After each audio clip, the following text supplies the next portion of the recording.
It's Quinn and Cantera on PYX106. It's 1-800-LAW-1010, 1-800-LAW-1010.com. Paul Harding from Martin Harding Mazzotti. Here to talk about, a number that just blows me away. Yeah, in Albany, marijuana arrests fall almost entirely on black residents, and I think the number was 97%. Yeah. Does that, Paul, is there targeting going on?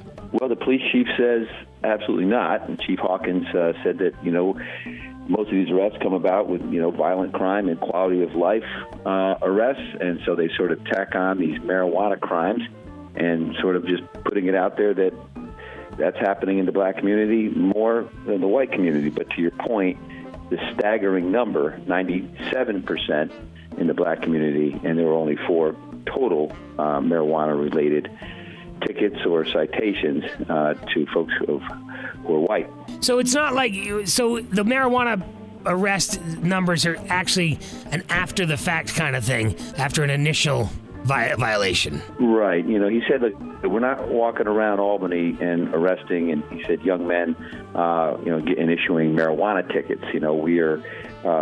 It's related to calls for crimes in progress. Like 117 of the 134 were related to calls for crimes in progress.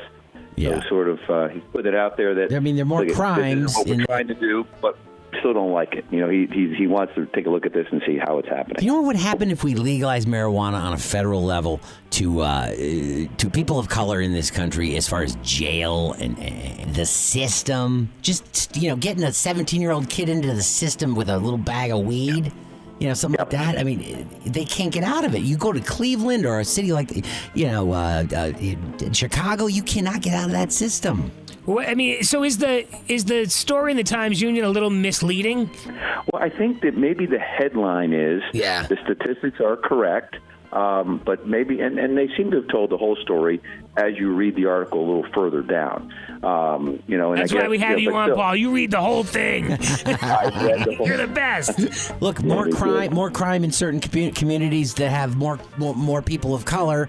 You're going to have more people of color being closer to police who, may look for pot, may see pot, may come across pot, may weed, whatever you want to call it, and that's probably a huge factor. That's my point of legalization. Yeah, I think we're moving in that direction. I mean, you just can kind of feel it. I think we've been sort of stymied by COVID-19 and some of the other things that just sort of put everything on hold. But, I think if you take a picture in 5 years out there, I really think that the marijuana is just going to be in all 50 states, and they're just not going to be prosecuting anything. What is, by the way, Paul, what is the ticket for marijuana? Was it $130 or something? How's that work? It's a $50 fine, yeah. That's so, it? Yeah, it is, but the question comes up, are they going to use that in terms of, holding someone who is maybe homeless and doesn't have $50, doesn't have any dollars, and could that turn into something? Right.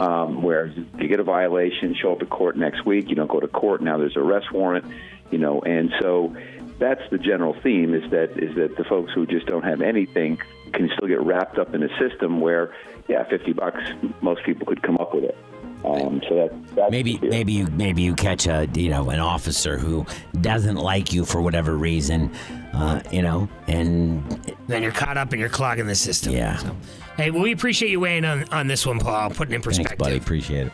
Absolutely. Talk soon, guys. All right. Paul Harding from Martin Harding Mazzotti, 1-800-LAW-1010, 1-800-LAW-1010.com.